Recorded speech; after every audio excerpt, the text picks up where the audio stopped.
युग बदल रहा है पांचाल नरेश। समय की धारा ऐसी मोड़ पर आ गई है जहां परिवर्तन का प्रारंभ होगा और इस दिशा में प्रथम सोपान होगा पांचाली का स्वयंवर। अकस्मात स्वयंवर? परंतु वासुदेव, इतनी शीघ्रता से इतना बड़ा प्रबंध कैसे हो पाएगा? आप उसकी चिंता ना करें पांचाल नरेश। युग की धारा को जो परिवर्तित करने आई है उसका स्वयंवर भी युग का सबसे विशाल स्वयंवर होगा। जो वसुधा का इतिहास बदलने आई है उसका स्वयंवर का उत्तरदायित्व स्वयं वासुदेव संभालेगा। ये सृष्टि का सबसे अधिक स्मरण किया जाने वाला स्वयंवर होगा पांचाल नरेश। तो आपको सृष्टि के सभी योद्धाओं को आमंत्रित करना ही होगा। उनमें मित्र भी होंगे और शत्रु भी होंगे। मित्रों का स्वागत आप करेंगे पांचाल नरेश और शत्रुओं से पांचाल की रक्षा करने का उत्तरदायित्व मेरी चतुर्रंगिनी नारायणी सेना का होगा।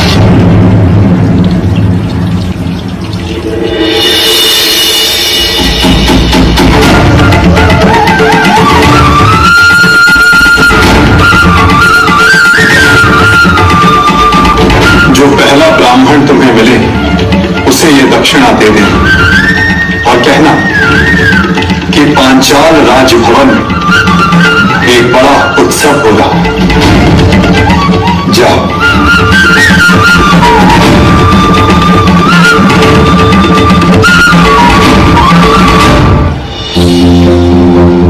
कहां से ढूंढूं ब्राह्मण?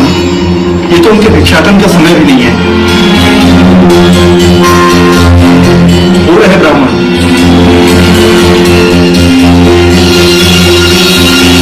मगर नरेश, स्वागत है आपका।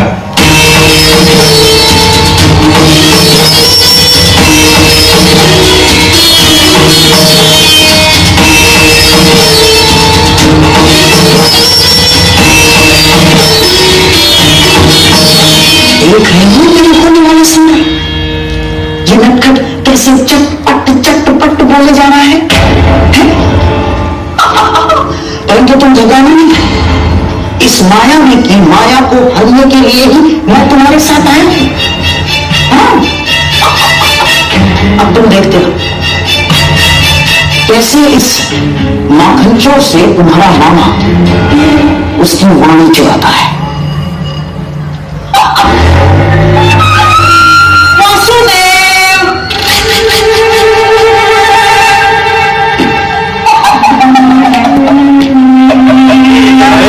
नरेश, कैसे हैं आप? और ये क्या हाल बना लिया आपने अपना? मुझे आज भी स्मरण है, एक समय आप संपूर्ण आर्यव्रत के सबसे सुंदर, सबसे सुशोभित पुरुषों में से एक थे। और अब मुझे अपने नेत्रों पर विश्वास ही नहीं हो रहा। भ्राता दुर्योधन, मित्र कर्ण, यहां आओ, शीघ्र आओ। दुर्योधन, अब तुम ही बताओ, क्या मैं असत्य कह रहा हूं? एक समय था जब मामाश्री कितने आकर्षक दिखा करते थे। कमल समान नयन, पुष्ट पुष्ट शरीर, शीतल वाणी, मधुर मुस्कान। परंतु अब सब बदला सा लग रहा है।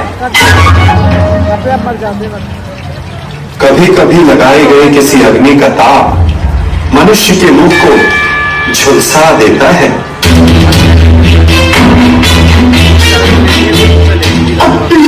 है ना दुर्योधन? क्या मामाश्री को हस्तिनापुर में उचित आहार नहीं मिलता? क्या कह रहे हैं वासुदेव? मामाश्री को हस्तिनापुर में सर्वश्रेष्ठ आहार मिलता है। मैं उस आहार की बात नहीं कर रहा हूं जो मुख से खाया जाता है। मैं तो उस आहार की बात कर रहा हूं जो विचारों को मिलता है, मन को मिलता है, क्योंकि अंततः दिखाई तो वही देता है।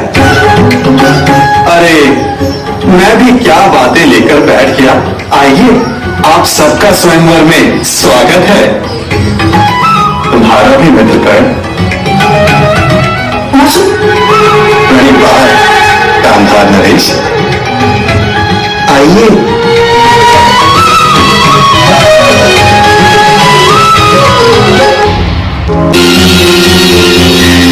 बड़ी बात ब्राह्मण देव, यह आपके लिए ब्राह्मण देव। एक संदेश भी है। राजमहल में एक बड़ा समारोह है और एक बड़ा भोज है। आप पधारिएगा अवश्य। प्रणिपात। स्वर्ण मुद्रा हमारी आवश्यकता के अनुसार भिक्षा मिल गई। अर्जुन चलो, अब घर चलो।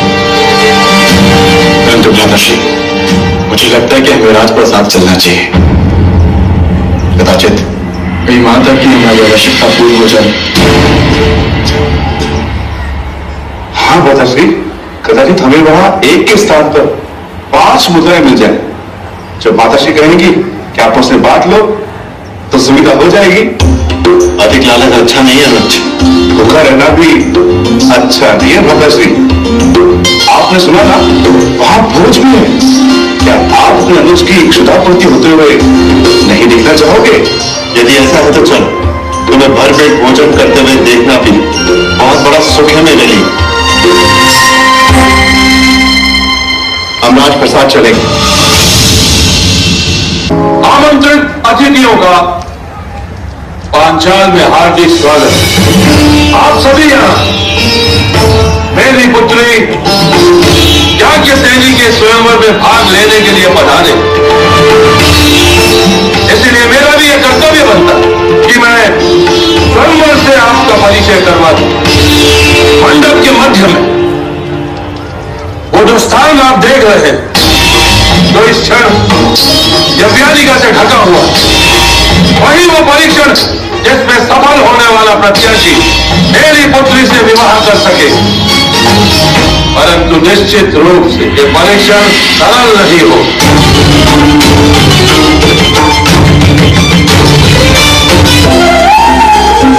अब मैं वासुदेव कृष्ण से यह आग्रह करूं कि वो स्वयंवर में होने वाले अद्वितीय परीक्षण का परिचय प्रत्याशियों से करवाएं। आगंतुकों को वासुदेव कृष्ण का प्रणाम।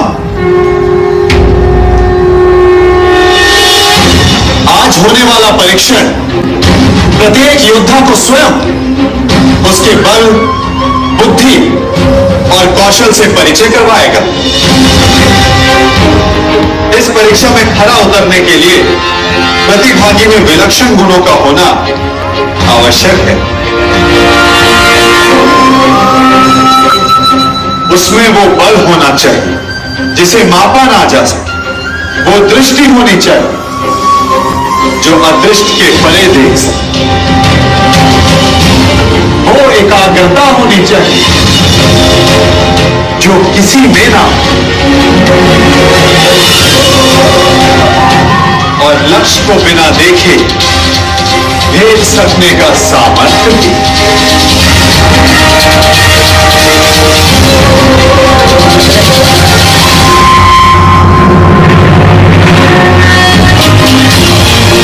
केवल इस धनुष की सुंदरता को देखकर आकर्षित मत होइए मित्रों। चूंकि धनुष है तो लक्ष्य अवश्य होगा। इस आकाश यंत्र में स्थित मीन की आंख आप सबका लक्ष्य है मित्रों।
Thank you.